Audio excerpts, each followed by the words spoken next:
This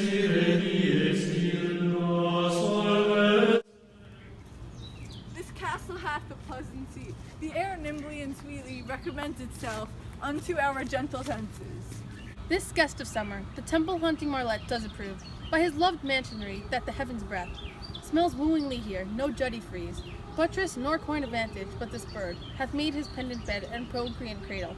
Where they most breed and haunt, I have observed, the air is delicate. See, our honored hostess.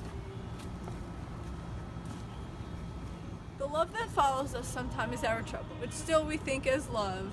Herein I teach you how you shall bid God lid us for your pains and thank us for your trouble. All our service, in every point twice done and then done double, were poor and single business to contend. Against your honor, deep and broad, wherewith your majesty loads our house, for those of old and the late dignities, we heaped up to them, we rest your hermits. Where is the Thane of Corridor? We coursed him at his heels and had a purpose to be his purveyor. But he rides well, and his great love, as sharp as his spur, has holp him to his home before us. Fair noble hostess, we are your guests tonight. Your servants have theirs themselves and what is theirs in compt, to make their audits at your highness's pleasure, still to return your own.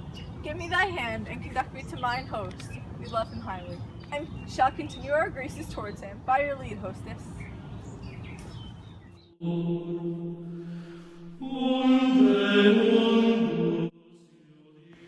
If it were done when 'tis done, then there well it were done quickly.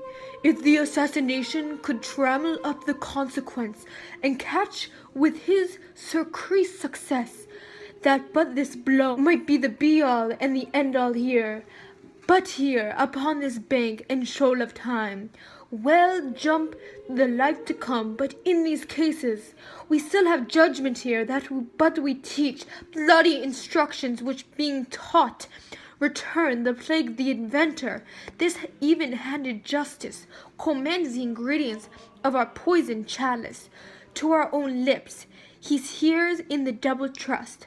First I am a king's man and his subject, strong against the deed, then as his host, who should against his murderer shut the door.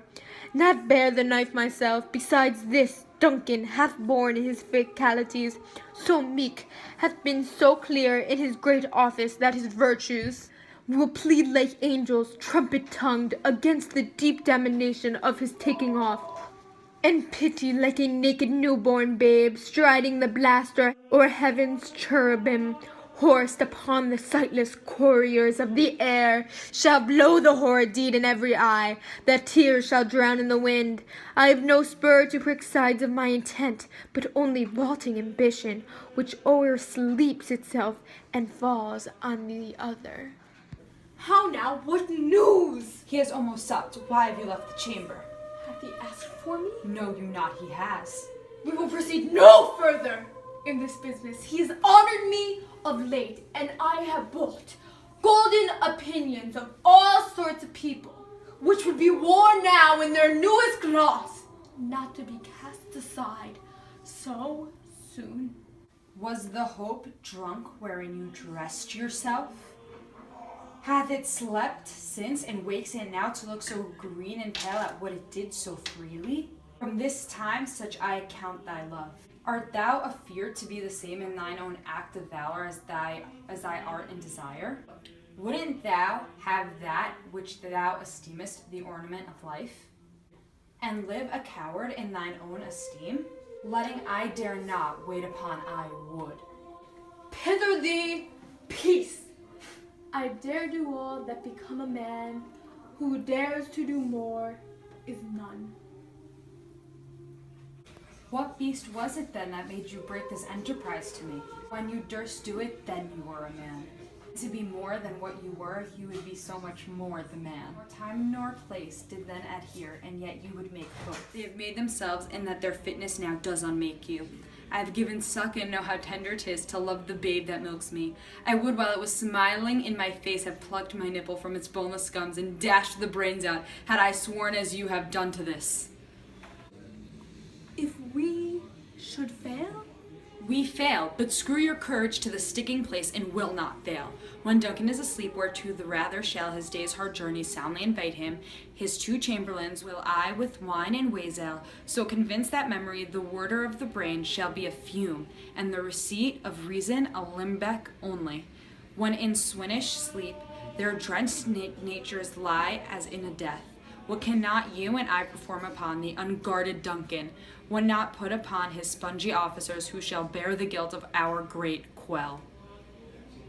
Bring forth men and children only, for thy undaunted mettle should compose nothing but males. Will it not be received when we have marked with blood those sleepy two of his own chamber, and used their very daggers that they have done? Who dares receive it other, as we shall make our grief and clamor roar upon his death? I am settled and bend up each corporal agent to this terrible feat. Away and mock the time with the fairest show, false face must hide what false heart doth know.